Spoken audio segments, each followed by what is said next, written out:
राजनीति को आप अपनी नजर से कहाँ खड़ा देख रहे हैं? सामाजिक राजनीतिक जीवन में स्वच्छ चरित्र के व्यक्ति का रहना, सरवाइव करना, आगे बढ़ना बहुत कठिन है। असंभव नहीं है, लेकिन कठिन है। और अक्सर मेरे से भी ये लोग सवाल करते हैं, आप गांधी जी को मानते हैं, गांधी जी को फॉलो करते हैं, तो मैं कहता भी हूँ कि भाई हम लोगों की आज के दौर में हमारी इतनी चारित्रिक शुद्धता, इतनी ताकत नहीं है कि मैं ये कह सकूं कि मैं गांधी जी को फॉलो करता हूं। हाँ, ये जरूर है कि प्रयास कर रहे हैं कि जितना हो सके उनके बताए हुए रास्ते, उनके बताए हुए जो तरीके हैं उसको फॉलो करें।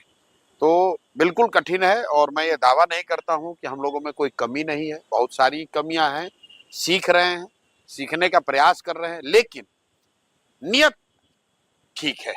नियत बस इतनी है, सोच बस इतनी है कि जिस धरती में जन्म हुआ, जहां हमारे बाप दादा कभी मजदूर रहे, उसी धरती के सरकारी विद्यालय से पढ़कर अगर जीवन में कुछ हासिल कर लिए हैं, तो मुझे ऐसा लगता है कि मेरी ये जिम्मेवारी है कि मैं प्रयास करूं।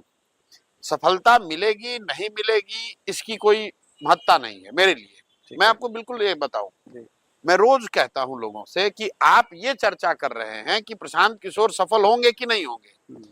चर्चा आपको ये करनी चाहिए कि ये प्रयास होना चाहिए कि नहीं होना चाहिए बिहार में।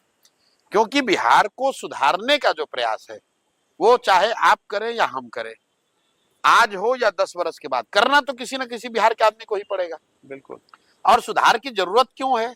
इसलिए नहीं कि प्रशांत किशोर कह रहे हैं, इसलिए नहीं कि हम नीतीश और मोदी और लालू के विरोधी हैं, इसलिए कि 1970-75 के दौर में भी देश का सबसे गरीब और पिछड़ा राज्य बिहार था, और आज भी जयप्रकाश नारायण के संपूर्ण क्रांति के आंदोलन और नारे के 50 साल के बाद भी आज देश का सबसे गरीब, सबसे पिछड़ा, सबसे ज्यादा निरक्षर, सबसे ज्यादा बेरोजगारी, सबसे ज्यादा पलायन वाला राज्य बिहार ही है। तो परिवर्तन तो, बदलाव तो होना ही चाहिए। अब बदलाव करेगा कौन? तो भाई कोई ना कोई बिहार का लड़का करेगा। मैं समझता हूं कि अगर मेरी हिम्मत नहीं पड़ेगी तो किसकी पड़ेगी।